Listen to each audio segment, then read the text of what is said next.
Hello dear student. तो आज का हमारा जो क्लास होने वाला है वो इस टॉपिक पे है, परख नली शिशु, जिसको इंग्लिश में टेस्ट ट्यूब बेबी बोला जाता है। ठीक है, देखिए इस टॉपिक पे जो आज का क्लास होने वाला है उस पे हम पढ़ेंगे कि टेस्ट ट्यूब बेबी किसे बोलते हैं, वो क्या है, टेस्ट ट्यूब बेबी की जरूरत आखिर क्यों पड़ती है और क्या कमी होती है माता पिता में कि उसको टेस्ट ट्यूब बेबी की जरूरत पड़ती है। ठीक है, तो देखिए टेस्ट ट्यूब बेबी, देखो कई लोग बच्चों को दिमाग में यही सवाल रहता है, टेस्ट ट्यूब बेबी कहने का मतलब एक परख नली होगा, उस परख नली में भ्रूण बढ़ता बढ़ता बढ़ता बढ़ता एक पूरा बच्चा बनेगा और उसी का डिलीवरी होगा, मतलब बच्चा बन के तैयार होगा परख नली में। ये होता है टेस्ट ट्यूब, जो कि बिल्कुल गलत कॉन्सेप्ट है आपका। ठीक है, ऐसा नहीं होगा। ठीक है, तो इसी को हम जानेंगे इसमें कि आखिर कैसा होता है।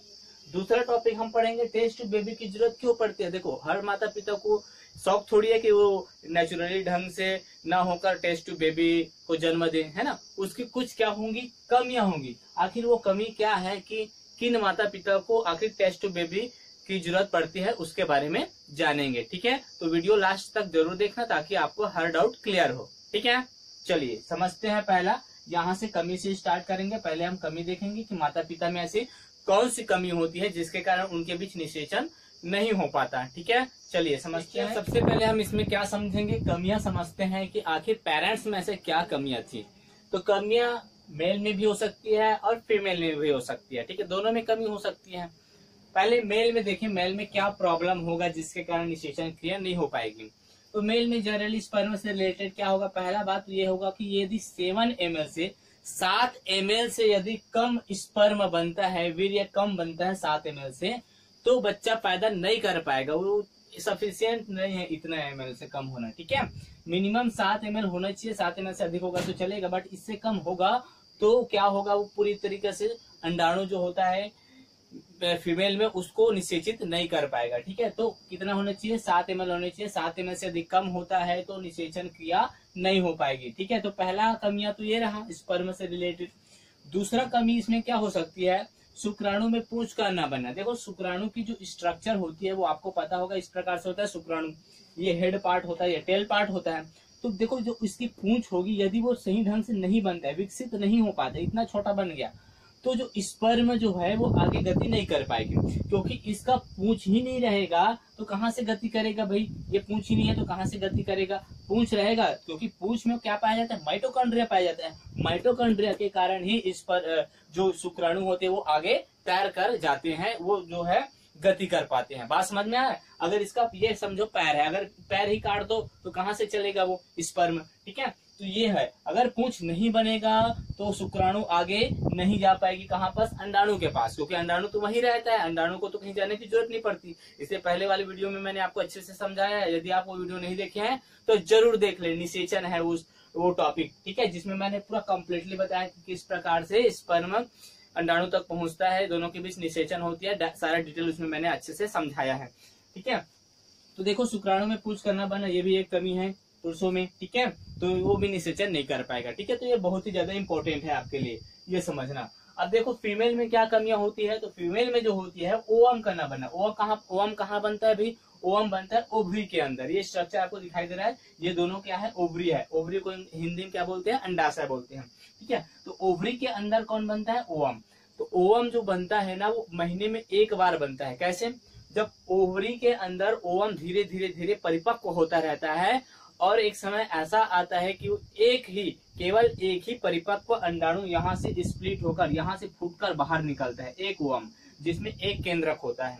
उस ओवम को, ओवम माने अंडाणु को कौन एक्सेप्ट करता है, ये जो नुकीली निकली है ना वो खींच लेता है इसको, अंडाणु को, जिसको फ्लैपियन ट्यूब बोलते हैं। इतना जो पोर्शन आपको दिखाई दे रहा है उसको फ्लैपियन ट्यूब, एफटी लिखा हूँ दोनों तरफ है, एफटी मतलब फुल फॉर्म होगा फ्लैपियन ट्यूब। फ्लैपियन ट्यूब को हिंदी में अंडवाहिनी बोलते हैं। क्या बोलते हैं, अंडवाहिका या अंडवाहिनी बोल सकते हो।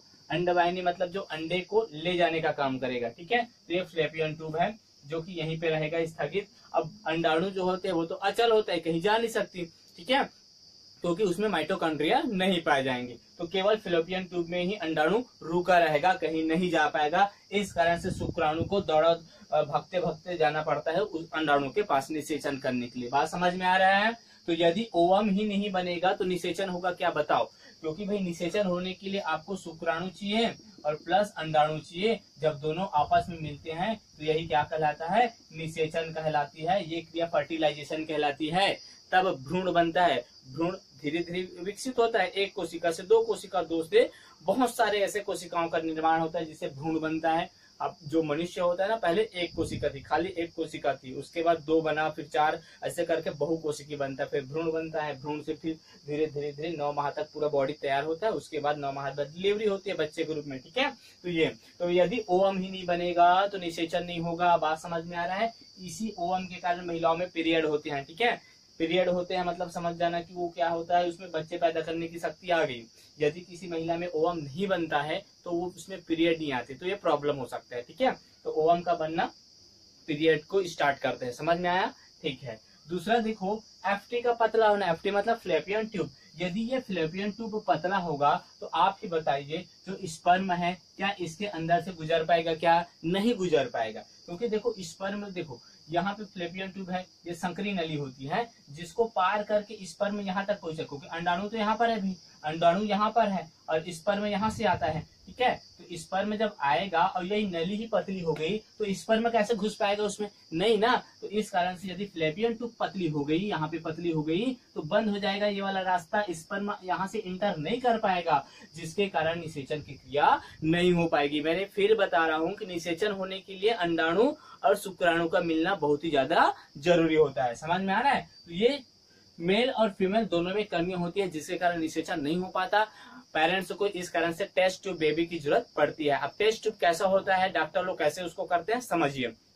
अब ध्यान देना, अब देखो दोनों को मिलाना बहुत जरूरी है, शुक्राणु और अंडाणु को मिलाना बहुत जरूरी है, कैसे भी करके। तब डॉक्टर लोग क्या करेंगे, यहीं पे बता देता हूँ। तब डॉक्टर लोग क्या करेंगे, इसको समझना। फीमेल का क्या लेंगे, अंडाशय लेंगे, ओवरी लेंगे, उसमें से ओवम को, परिपक्व ओवम को निकालेंगे। मान लीजिए एक परख नली लेते हैं समझने के लिए। अब उनके पास एक इंस्ट्रूमेंट होता है, वो पूरी तरीके से कीटाणु रहित होता है, उसको अच्छे से सुरक्षित रखा जाता है। मान लीजिए ये ले लिया हमने, ठीक है, समझने के लिए। अब इसमें क्या ले लिया, फीमेल का क्या ले लिया, ओवम ले लिया, ठीक है। ये अंडाणु ले लिया जिसमें एक केंद्रक है, ओवम ले लिया। अब क्या करेंगे, मेल से उसके हस्बैंड से क्या लिया जाएगा, स्पर्म के रूप में शुक्राणु लिया जाएगा। क्या लिया जाएगा, शुक्राणु। ये शुक्राणु ले लिया, ठीक है। अब शुक्राणु, इससे शुक्राणु लिया, इससे क्या लिया, ओवम लिया। दोनों को एक क्या किया, एक बीकर में रखे फर्टिलाइजेशन क्रिया कराया। दोनों के बीच निषेचन क्रिया होगी। जब दोनों आपस में मिलेंगे, तब ये क्या हो जाएगा, निषेचित हो जाएगा ये अंडाणु, ठीक है। जिसको क्या बोलते हैं, जाइगोट बोलते हैं। जाइगोट को इंग्लिश में हिंदी में क्या बोलते हैं जी, इसको बोलते हैं युग्मनज, ठीक है। जब क्या होता है, जाइगोट, हाँ ठीक है, जाइगोट, ठीक है। गैमिट, जब मेल गैमिट और फीमेल गैमिट आपस में मिलते हैं तो क्या बनता है, जाइगोट, जिसको युग्मनज कहते हैं, उसी को निषेचन क्रिया बोलते हैं, ठीक है।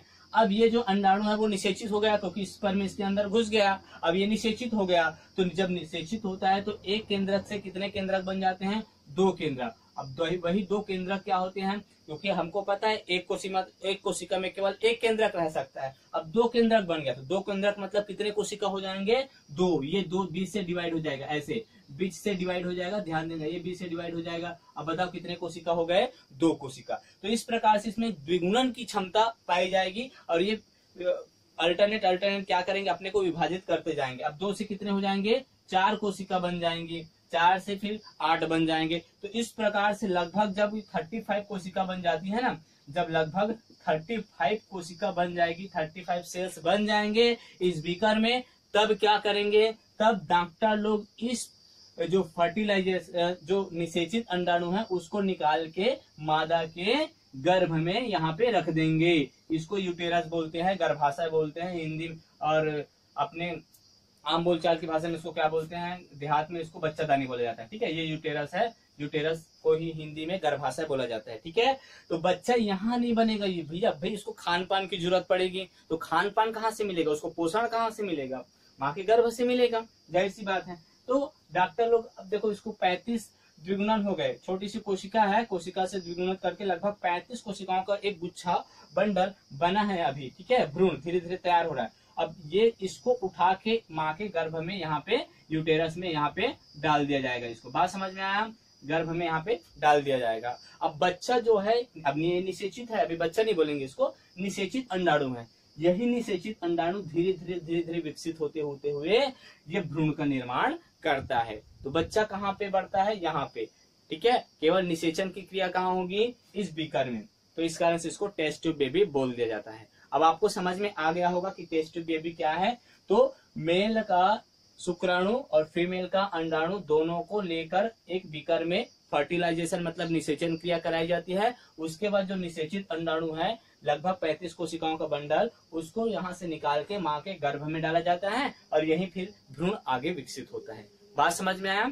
अब देखो अधिकतर क्या होते हैं, कुछ सेलिब्रिटी जैसे हीरोइन हो गया, मॉडल हो गया, या जो शारीरिक रूप से कमजोर माताएं हैं, वो लोग क्या करते हैं, जो बच्चे जिनको नहीं देना है अपने पेट से, वो क्या करते हैं, इस प्रकार की क्रिया भी करा सकते हैं, ठीक है। फिर इस प्रकार से फर्टिलाइजेशन कराते हैं, फिर किसी गरीब महिला को पैसे दे देते हैं कि देखो भाई आपको 9 माह तक मेरे बच्चे को रखना है आपको, और मैं इसके लिए आपको पैसे दे देती हूँ, और आप क्या करना, 9 माह बाद बच्चे को मेरे को डिलीवरी के बाद दे देना। ऐसे भी होते हैं, अधिकतर भारत में ऐसा होता है, उड़ीसा राज्य में ऐसा देखा जाता है अधिकतर, ठीक है। तो आई होप अब आपको ये परख नली शिशु समझ में आ गया होगा, निषेचन कैसे होता है, इसमें अब कोई डाउट नहीं होगा। यदि कोई डाउट होता है तो आप कमेंट में आप पूछ सकते हैं, ठीक है। तो थैंक्स फॉर वॉचिंग, जय हिंद।